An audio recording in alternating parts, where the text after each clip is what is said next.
Today, we're unpacking a concept that has truly shifted how many of us approach personal growth and, well, productivity. The profound power of tiny, consistent actions. We're talking about James Clear's groundbreaking book, Atomic Habits. It really is a fascinating look at human behavior, isn't it? It takes these sometimes complex psychological principles and manages to distill them into surprisingly actionable insights. Absolutely. And for this deep dive, we've gathered quite a stack of sources for you. Everything from core psychological analyses and in-depth book reviews to really practical summaries and even compelling real-world applications shared by people just like you. Yeah, our mission today isn't just to, recap Atomic Habits. You might already know the core ideas. We want to go a bit deeper. We're going to explore let's say, the robust psychological foundations that are really underpinning Clear's framework. We'll synthesize how different sources maybe corroborate or even expand upon his ideas. Right. And hopefully arm you with some nuanced strategies to not only build good habits, but also truly understand why they stick, or maybe why those bad ones are just so hard to shake. It's about moving beyond that endless cycle of willpower and motivation, isn't it? Exactly. This deep dive is more about understanding the science behind it all and designing your environment for, well, maybe effortless success is too strong, but definitely easier success.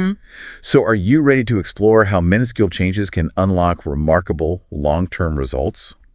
Let's begin. Okay. So let's start right there with the title, Atomic Habits. When Clear uses the word atomic, what exactly is he getting at? Is it just about being small? That's a great place to start because atomic actually holds this kind of double meaning, and our sources really highlight both sides of it. Okay. So on one hand, yes, it absolutely refers to something being an extremely small amount, the most fundamental unit, irreducible. Right. But crucially, it also implies being the source of immense energy or power.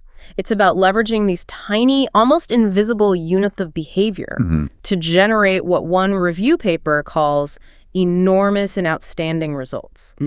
So it's the building block, yes, but it's also the catalyst, like a tiny spark. And that immense power part really clicks into place when you look at the math he presents. Oh, yeah. Our Upstock summary illustrates it beautifully. If you can get just 1% better each day for a whole year, you'll actually end up 37 times better by the end. It's staggering, isn't it, that exponential growth? It really is, from these tiny little daily increments. But the flip side is just as powerful. Maybe even more sobering. A 1% worse performance daily brings you almost back down to zero. Right. It highlights that it's not linear, it's compounding. Which is why Clear calls habits the compound interest of self-improvement. That phrase really stuck with me. Me too. And this compounding effect, well, it's often invisible for a long time. And that leads to a really common trap. People expect results now. Yeah, the impatience factor. Exactly. Many sources, including some insightful psychological analyses we looked at, emphasize this concept called the plateau of latent potential. Ah, okay. Explain that. Well, think about it like this. You might put in the work days, months, maybe even years, without seeing much visible progress. It's like heating an ice cube 1 degree at a time. It says ice. It stays ice, stays ice, stays ice, until boom, it hits 32 degrees Fahrenheit or 0 Celsius and suddenly melts. That's the critical threshold. All that invisible, consistent work finally pays off visibly. So all the effort wasn't wasted. It was just building up potential. Precisely. There's a great analogy from a Reddit summary, comparing it to a stone cutter hitting a rock maybe 100 times without a crack showing. Then on the 101st blow, it splits in two. And they point out, it was not that last blow that did it, but all that had gone before. It really underscores that patience isn't just, a nice to have. It's fundamental to habit formation. You have to trust the process. That makes so much sense, especially, like you said, for anyone who's ever gotten discouraged with a New Year's resolution or some big goal. Which brings us to another key point. Clear really challenges the traditional focus on goals themselves. Why? Why is he so insistent that we need to look beyond just the outcome?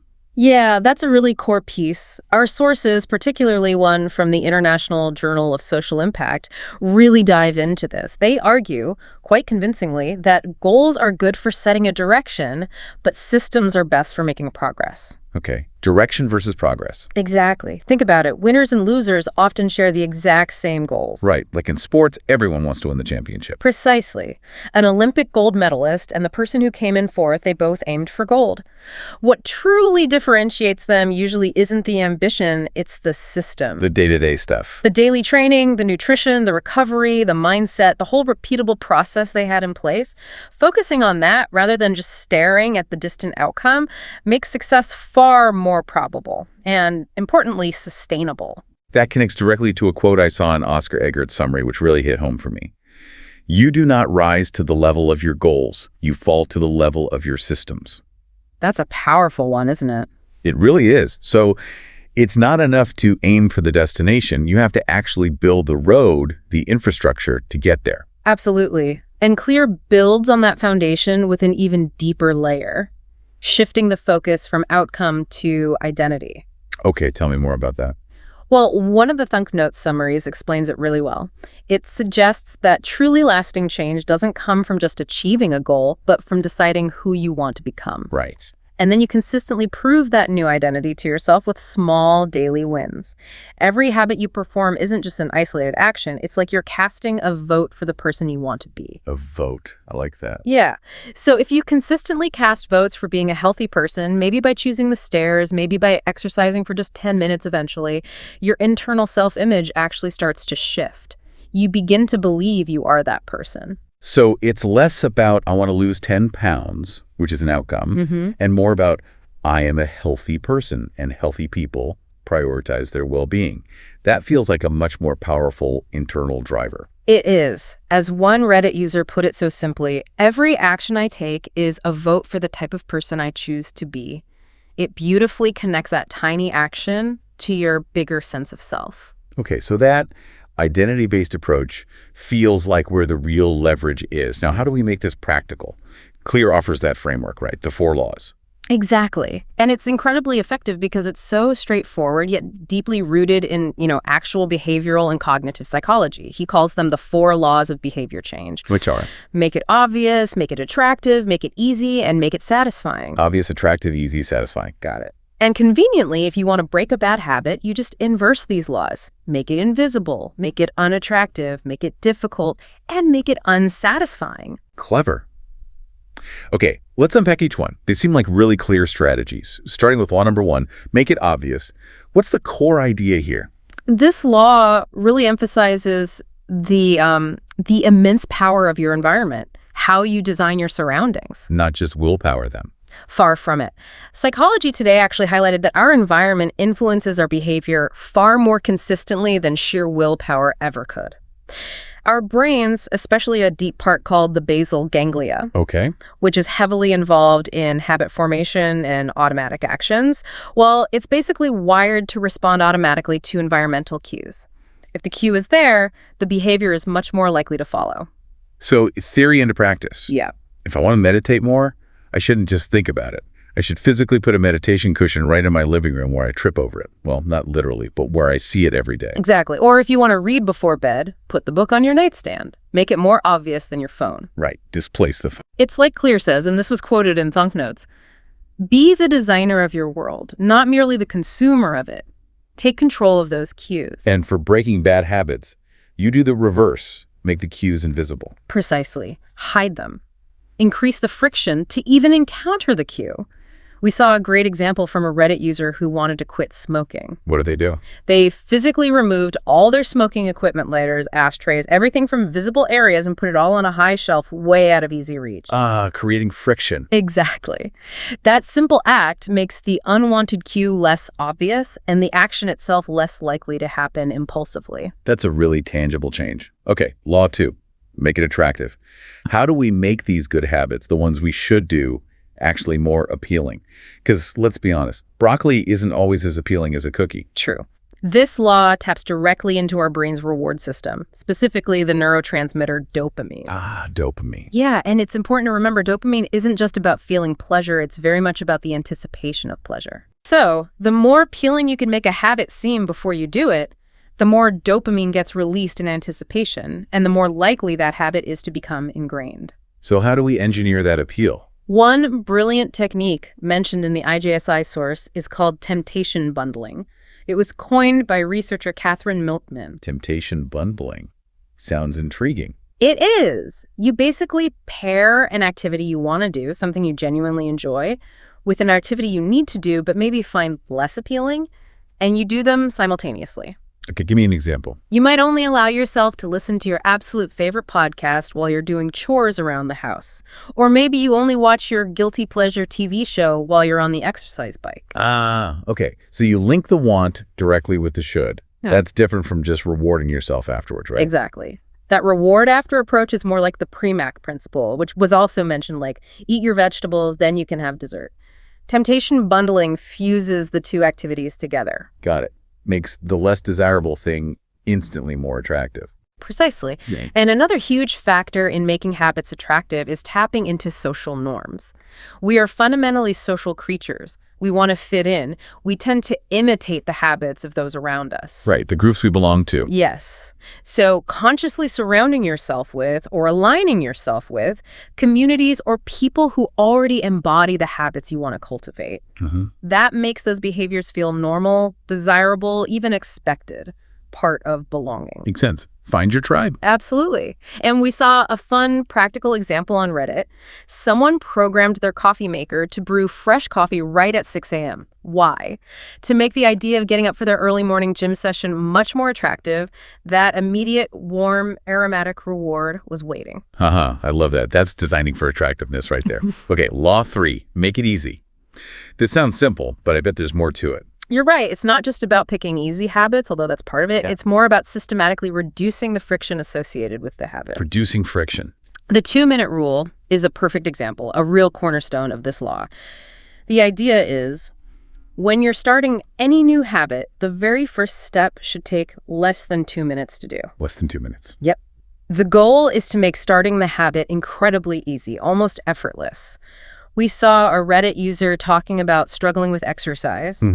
They started by committing to just 1 minute more than their usual daily average. Just one. It felt almost, dumb not to do it because it was so small. Yeah, the barrier is incredibly low. Exactly. And from that tiny start, they slowly built up minute by minute until they reached 30 minutes a day. But the initial commitment was manageable, not daunting. So instead of the overwhelming goal of run a marathon, the 2-minute version is just put on your running shoes. Precisely. Get that initial win. Build that momentum. It's all about the philosophy of least effort, making the desired path the easiest one to take. Okay. And another interesting angle here, highlighted in Thunk Notes, is Clear's advice to focus on quantity over quality when you're first starting something new. Quantity over quality. That sounds counterintuitive. It does, but think about it. He uses the example of a photography class. One group was told they'd be graded purely on the quantity of photos. They submitted 100 photos for an A, 90 for a B, etc. The other group was told to focus on producing just one single perfect photo. Yeah. The quantity group ended up producing significantly better photos overall. Why? Because they were constantly practicing, experimenting, learning from mistakes. The sheer act of doing repeatedly made them better. It made it easier to improve over time. Wow. Just show up and do the reps. Yeah. Okay, that makes sense. Finally, law 4, make it satisfying. This seems crucial for sticking with it long term. How do we ensure that satisfaction? This law ties directly back to some foundational psychology, specifically B.F. Skinner's work on operant conditioning. Right, reinforcement. Exactly. A behavior is much more likely to be repeated if it's followed promptly by a reward or some form of satisfaction. The challenge with many good habits, though, is that their real rewards, like improved health or financial security, are often delayed. They come much later.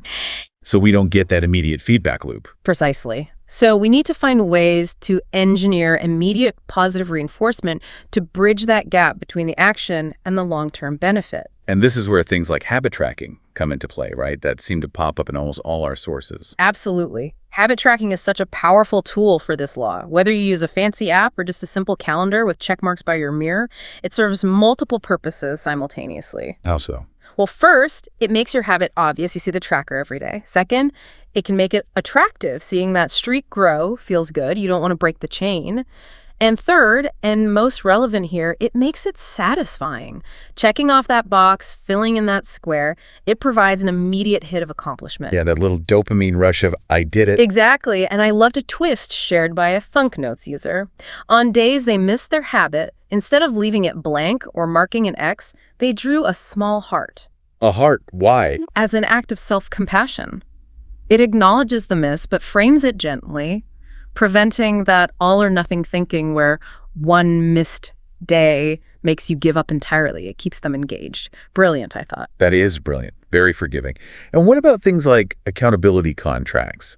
They seem like another way to inject immediate consequences. Definitely. They add another layer of satisfaction, or perhaps more accurately, an immediate cost for inaction. That Reddit user you mentioned earlier. The one with the toothpaste app. Yeah.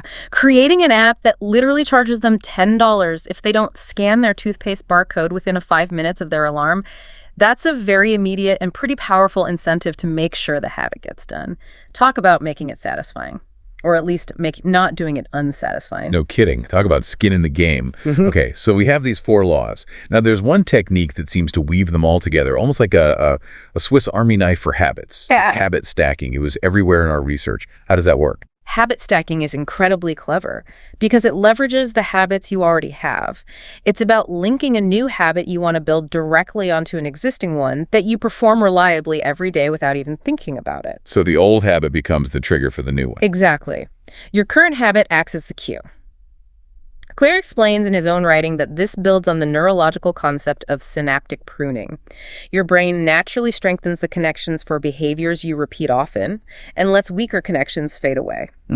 Habit stacking essentially lets your new habit hitch a ride on those strong, established neural pathways associated with your existing routine. So the formula is basically, after my current habit, I will meditate my new habit, or maybe before current habit. Precisely. After I brush my teeth, I will floss one tooth. Okay. After I pour my morning coffee, I will meditate for 1 minute. Before I check my phone in the morning, I will drink a glass of water. Ah, okay. Okay. It creates this natural flow. It creates natural momentum, as Clear calls it. It reduces the need to rely on motivation or remember a new cue because it's anchored to something automatic, and you can chain them together. Right, build routines. Exactly. We saw tons of examples, people taking their vitamins right after making their morning tea, doing a short meditation or journaling session immediately upon waking up, or even deciding to jog with their dog instead of just walking, stacking their exercise onto the dog's routine. The key seems to be making that link really specific Yeah. and immediately actionable. Absolutely. The cue needs to be clear and the new action needs to follow right away. It really feels like it's about designing the path of least resistance towards the behavior you want, making growth easier. That's a great way to put it. Now, while Atomic Habits clearly offers these incredible practical insights, we should also look at it critically. Our review paper from the International Journal of Social Impact did just that. It definitely praised Clear's simplicity, right, and his knack for synthesizing complex science into something usable. Yes, it absolutely acknowledged those strengths. The accessibility is a huge part of its success. However, it also offered some valuable counterpoints. Like what? Well, beyond mentioning some occasional repetition in the book, it pointed more significantly to a potential overemphasis on individual responsibility. Okay, meaning Meaning that the framework, while incredibly powerful for individual action, might sometimes underplay the role of, say, systemic barriers, poverty, lack of access, discrimination, or complex mental health issues.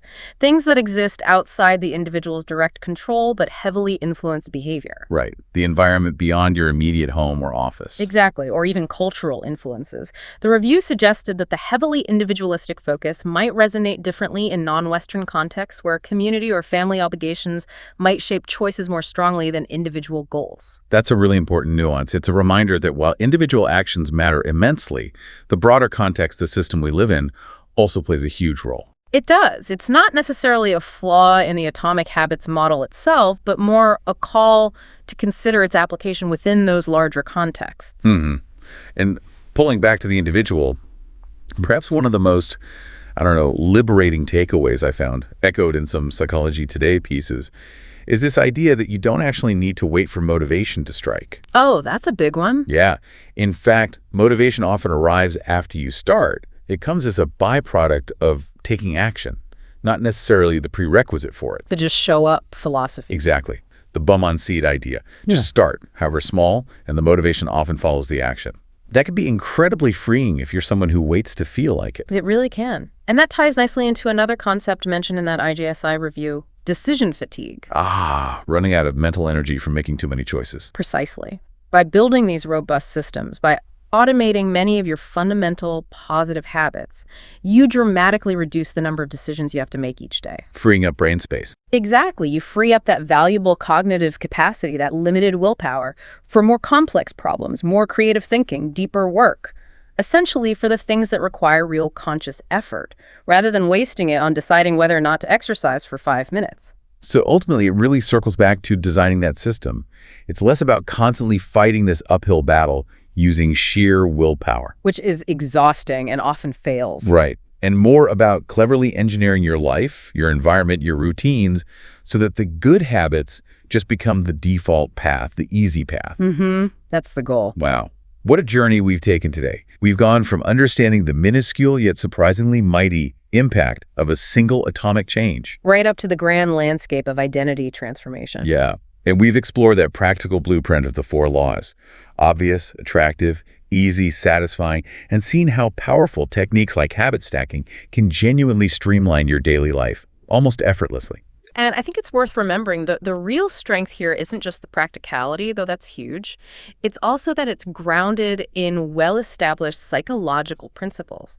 It's about truly understanding how your environment, your core identity, and these consistent tiny actions fundamentally shape your world. Often in ways you don't even consciously notice until you look back. Exactly. The shifts happen subtly, compounding over time. So as you, our listener, go about your day after this, maybe take a moment to think about this. Beyond just setting goals, what kind of system are you actively building for yourself? And maybe more pointedly, which single, small, almost invisible vote are you ready to cast today for the person you aspire to become?